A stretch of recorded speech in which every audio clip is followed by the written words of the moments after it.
नमस्कार, मेरा नाम आलोक है। आप लाइव स्ट्रीज देख रहे हैं। लोकसभा के चुनाव की तैयारियां शुरू कर दी गई हैं। देखिए, लाइव स्ट्रीज आपको हर सीट को लेकर बता रहा है पिछली बार क्या हुआ था, मौजूदा स्थिति क्या है, आगे क्या होगा वो हम आगे का देखेंगे। इस वक्त गणेश्वर हमारे साथ हैं। हम दोनों रोज आपको सुबह शाम अपडेट कर रहे हैं। आप वो तमाम वीडियोस देखिए। इससे पहले वाले वीडियोस में भी हमने 40 सीटों के बारे में बताया, पिछली बार कौन जीते थे और इस बार उनके लिए मुश्किलें कौन खड़ा करेंगे। वो वीडियो भी आप देखिए। 1 से लेकर 20 और 20 से लेकर 40 दोनों 2 एपिसोड में है। उससे पहले कई सारे महानुभावों की चर्चा हमने की थी जिनका टिकट कटने वाला है, वो वीडियो भी देखिए। और ये जो लगातार सिलसिला हम चला रहे हैं, काफ़ी कॉल्स भी आते हैं, लोगों की बातें भी होती हैं जब हम चाय की दुकानों पर बाहर जाते हैं या कॉफ़ी शॉप में किसी बड़ी जगह पर, छोटे से लेकर बड़ी जगह तक, तो हर जगह लोग अब इस पर चर्चा कर रहे हैं, शुरू हो चुकी है। आज हम बात करेंगे, सुबह की पहली वीडियो है जब हम देख रहे हैं, बिहार में 6 रिजर्व सीटें हैं। तो SC/ST के वर्ग के लोग उस पर चुनाव लड़ते हैं। मौजूदा समय में 6 रिजर्व सीटों पर कौन कौन से वो लोग हैं जो जीत चुके हैं, उनकी तो चर्चा करेंगे, बात आपसे पूछेंगे। और कौन कौन वो लोग हैं जिनकी सरदर्द भी बढ़ेगी और कौन वो लोग हैं जो सरदर्द देंगे। देखिए, 6 रिजर्व सीटें हैं शेड्यूल कास्ट के लिए, ठीक है ना, 40 सीटों में से। और यह 6 सीटें हैं, कौन कौन वो समझिए। हाजीपुर, जमुई, गया, सासाराम, गोपालगंज और समस्तीपुर जी। और आपको जानकर हैरत होगी कि इनमें से आधी सीटों पर रामविलास पासवान एंड चिराग पासवान फैमिली का कब्जा है, ठीक है ना। मतलब 6 में से 3 पर। और 2019 में 3 पर ही ना कहें, चौथी सीट भी, राज्यसभा की सीट भी रामविलास पासवान ने ले ली थी। तो 6 सीटें रिजर्व, मतलब दलितों के लिए, उनमें 3 पर पासवान परिवार का कब्जा। कहाँ कहाँ? जमुई, हाजीपुर और समस्तीपुर। लेकिन अब हालात बदले हुए हैं। यह देखना होगा कि 2024 में किसका कब्जा होता है, क्योंकि पासवान फैमिली में भी अब 2 परिवार हो गया है। जब तक रामविलास पासवान जिंदा थे, एक परिवार था। तो चिराग पासवान जमुई से जीते थे, पशुपति कुमार पारस पहली बार सांसद बने, हाजीपुर से जीते थे, और रामचंद्र पासवान समस्तीपुर से जीते थे। फिर असामयिक निधन हुआ, वहाँ चुनाव हुआ, उपचुनाव हुआ, तो प्रिंस पासवान जीते। लेकिन अब 2 परिवार है, एक चिराग पासवान का परिवार और एक पशुपति कुमार पारस की पार्टी और परिवार। तो देखना यह है कि 2024 में ये जो आधा कब्जा है वो बरकरार रहता है कि नहीं रहता है, और यदि बरकरार रहता है तो किसके पक्ष में बरकरार रहता है। पिछली बार तो रामविलास पासवान का स्ट्राइक रेट भी 100% था ना। रामविलास पासवान थे ना, तो मैं उन्हीं बातों पर आ रहा हूँ कि किसका कब्जा बरकरार रहता है। क्योंकि चिराग पासवान डटे हुए हैं, चाचा से समझौता नहीं, स्वीकार नहीं, समझौता क्या, स्वीकार नहीं, स्वीकार नहीं। भाई प्रिंस पासवान से समझौता नहीं। तो चिराग अब परिवार में और किसे टिकट देते हैं। देखिए, जैसे समस्तीपुर में चर्चा है कि चिराग पासवान अपने सहोदर बहनोई को, देखिए आपको पता है रामविलास पासवान की 2 शादियां, तो दूसरी शादी से, मतलब चिराग पासवान के जो अपने बहनोई हैं, उन्हें वहां चुनाव लड़ाना चाहते हैं। प्रिंस पासवान के लिए एनडीए में, या फिर पशुपति पारस अपने लिए एनडीए में क्या स्पेस बना पाते हैं, अपने बाकी बचे सांसदों के लिए क्या स्पेस बना पाते हैं, यह देखने की बात होगी। अब देखिए, सीटों का हाल बताते हैं, कुछ इतिहास में भी ले चलते हैं, और ये दलित सीटें कितनी महत्वपूर्ण है। हाजीपुर, देखिए हाजीपुर की पहचान ही रामविलास पासवान से है। लेकिन आपको जानकर हैरत होगी कि 1957 में जब पहला चुनाव हुआ, तो यहाँ 36 साल की उम्र में राम सुंदर दास भी पहला चुनाव लड़े थे, सोशलिस्ट पार्टी, जिन्होंने एक समय में हरा दिया था रामविलास जी को। हाँ, वो तो हराया ही था जेडीयू से 2009 में, ठीक है ना। तो लेकिन 1957 में हार गए थे। और देखिए, तब 36 साल उम्र थी। 2014 में जब वह अंतिम चुनाव लड़े तो उनकी उम्र 93 ईयर थी, ठीक है ना, जब रामविलास पासवान से हारे। 2009 में जीत गए थे। राम सुंदर दास हाजीपुर से 2 बार सांसद भी बने, 1991 में और 2009 में। 1991 में रामविलास पासवान रोसड़ा लड़ने चले गए थे। तब रोसड़ा रिजर्व सीट हुआ करता था, अब रोसड़ा सीट नहीं है, नए परिसीमन में, और अब समस्तीपुर है।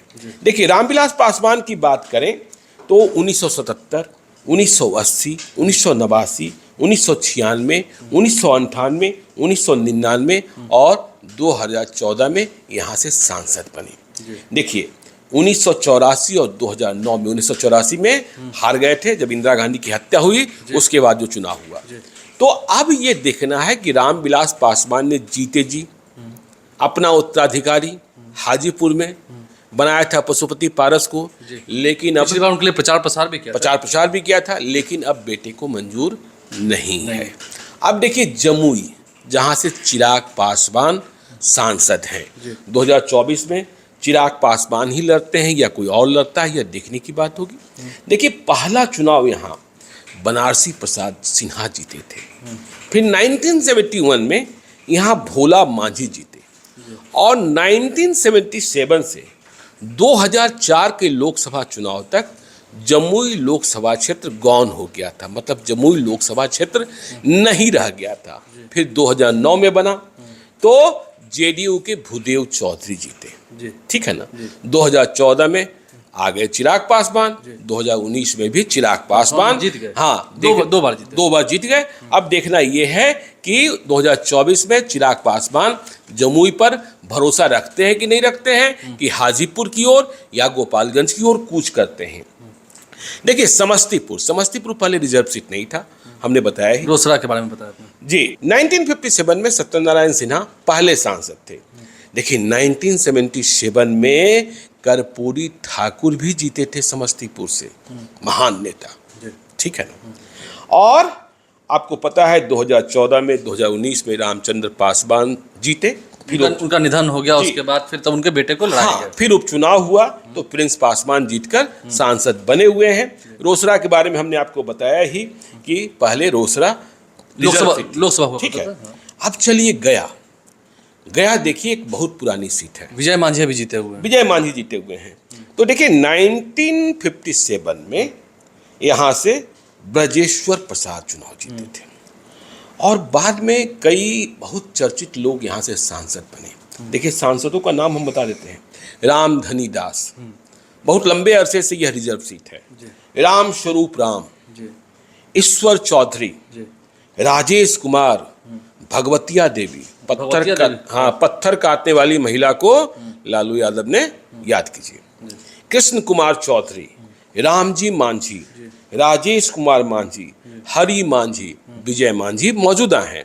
देखना ये होगा कि विजय मांझी जदयू से टिकट ले पाते हैं कि नहीं ले पाते हैं, जदयू में रहते हैं कि नहीं रहते हैं, और फिर बीजेपी से कौन।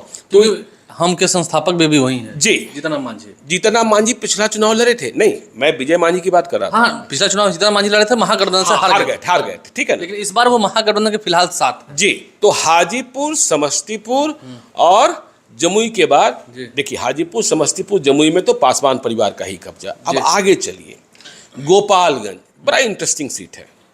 आपको मालूम है लालू यादव का घर भी फुलवरिया, लेकिन लालू यादव ने कभी यहाँ से चुनाव नहीं लड़ा। यह तो रिजर्व सीट 2008 में जो परिसीमन हुआ उसके बाद हुआ। पहले वहां से उनके साले साहब जीते रहे। हाँ, तो साधु यादव एक बार जीते थे, और साधु यादव आरोप भी लगाते हैं कि लालू यादव को मुझे वंचित करना था, मुझे दूर करना था, इसलिए साजिश कर उन्होंने इस सीट को रिजर्व सीट करा दिया। तो देखिए गोपालगंज में सैयद महमूद पहले सांसद बने थे, और फिर द्वारका नाथ तिवारी, नगीना राय, काली प्रसाद पांडे जैसे बाहुबली, जिन पर कहा जाता है प्रतिघात फिल्म बन गई थी, राजमंगल मिश्रा, अब्दुल गफूर, लाल बाबू प्रसाद यादव, रघुनाथ झा और साधु यादव। 2009 में जब यह रिजर्व सीट बना तो पूर्णमासी राम, गोपालगंज का कोई स्थानीय नेता नहीं मिला, पूर्णमासी राम बाहर से आए और सांसद बन गए। फिर 2014 में जनक राम, जब नीतीश अलग और उस वक्त एनडीए अलग था, और बिल्कुल हाँ अलग थे, लालू जी भी उस वक्त अलग जी। और अब 2019 में आलोक कुमार सुमन। देखिए गोपालगंज के बारे में कहा जाता है कि यह बहुत सेफ सीट हो गई है, बीजेपी वाले मान रहे हैं कि यहाँ बहुत बड़े अंतर से जीत सकते हैं, लेकिन अब देखना है क्या यहाँ आजमाइश होता है। सामने वाली भवानी भी वही है। हाँ, सामाजिक समीकरण क्या है वो हम आगे बताएंगे। सासाराम, बाबू जगजीवन राम की सीट, बाद में उनकी बेटी मीरा मीरा कुमार जीती रही, लोकसभा में वो स्पीकर रही। लेकिन आप देखेंगे पहले चुनाव से अब तक यहाँ बहुत सारे सांसद नहीं हुए हैं। जो अभी छेदी पासवान हैं वो देखिए ना, 1989 में भी जीते, 1991 में भी जीते, तब जनता दल से जीते, 2014 में भी जीते, 2019 में भी जीते, बीजेपी से जीते। यदि इस बार उन्हें टिकट मिलता है और मैदान में आते हैं तो वो 5वीं बार चुनाव लड़ेंगे यहाँ जीतने के लिए। अब यदि बीच में हारे होंगे तो उसका लेखा जोखा भी मेरे पास नहीं है, हो सकता है। 2004 और 2009 में मीरा कुमार यहाँ से चुनाव जीती, जो बाद में लोकसभा की अध्यक्ष भी बनी, आपको पता ही है। देखिए अब देखिए मुन्नीलाल की किस्मत, बस 3 साल सांसद रहे, 3 साल यहाँ 3 साल, और 3 बार चुनाव हो गए, 1996 में, 1998 में, 1998 में। तो सासाराम में पासवान परिवार का कब्जा नहीं है, तो यह देखना होगा कि यहाँ क्या होता है, नहीं होता। तो 6 सीटों में आधे पर पासवान परिवार का कब्जा। आप यह भी कह सकते हैं कि दलितों में पासवान का बोलबाला, लेकिन 2024 के चुनाव में पशुपति पारस और चिराग पासवान की लड़ाई के बीच यह देखना है, जो पुरानी विरासत है क्या उसे बचाए रखें। हाँ, क्योंकि अब तक रामविलास पासवान थे, रामविलास पासवान बन पाना और मिल पाना बिहार के लिए अब बहुत कठिन काम है। देखिए 2009 में मुझे याद है जब वो चुनाव हार गए और दिल्ली में बंगले पर संकट आ गया था, तो लालू यादव ने विरोध में रहते हुए भी उनके बंगले को बचा लिया था, राज्यसभा भेज दिया था। तो रामविलास पासवान का एक अलग कद था। देखिए रामविलास पासवान, नीतीश कुमार, लालू यादव, जॉर्ज फर्नांडिस, ये सारे नेता एक जमात के नेता। अब ऐसे नेता मुश्किल है मिलना, मुश्किल है।